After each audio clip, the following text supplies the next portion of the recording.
আমি এসেছি, আমার বাচ্চারা 2 বাচ্চা মাইলস্টোন থেকে পাশ করে বের হয়ে গেছে।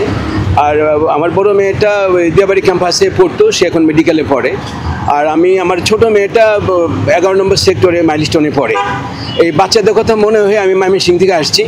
এই যে মাইলস্টোনের এই কঠিন একটা বিপদে, এই মারাত্মক যে একটা দুর্ঘটনা, একটা বিমান দুর্ঘটনায় যে কর্মমুখী শিক্ষার্থীরা মারা গেল, নিহত হইল, আহত হয়ে আছে, তাদের এই খবরে আমি নিজেকে ঠিক থাকতে পারি না। আমি ময়মনসিংহ থেকে আসছি, যা তাদের এই সময়, সংকটময় সময় যদি রক্ত দিয়ে তাদের কোনো করা যায়, তাদের জন্য এগিয়ে আসা যায়। আমার রক্ত গ্রুপ হচ্ছে নেগেটিভ। আমি টিভিতে দেখলাম যে নেগেটিভ রক্ত দরকার, আমার রক্ত গ্রুপও নেগেটিভ, আমি রক্ত দেওয়ার জন্য আসছি এখানে।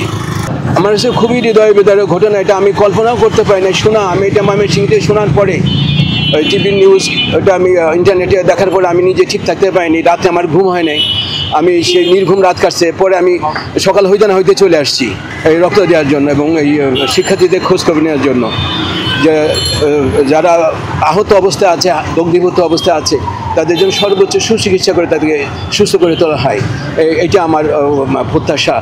পরিচয় আমার বাচ্চাদের ছিল, কারণ তাদের কাছে আমরা বাচ্চারা পড়াশোনা করছে।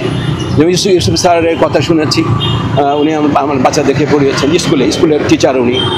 একটা বিমান দুর্ঘটনা, এবং যেটা শুনেছি যে এই এরিয়াটা আসলে ওই প্রশিক্ষণ বিমানের এটা হওয়ার কথা না, উচিত না, যেহেতু ওখানে শিক্ষা প্রতিষ্ঠান আছে, মাইলস্টোনের মতো বড় একটা শিক্ষা প্রতিষ্ঠান, এবং আরও শিক্ষা প্রতিষ্ঠান, দিয়াবাড়ি হাই স্কুল সহ আরও শিক্ষা প্রতিষ্ঠান আছে, জনাকীর্ণ এলাকা, এবং মেট্রো রেলের মতো একটা গুরুত্বপূর্ণ স্টেশন এখানে আছে। কাজে এখানে এই এরিয়ায় প্রশিক্ষণ, বিমানের প্রশিক্ষণের জন্য এলাকাটা আসলে এটা সমীচীন না।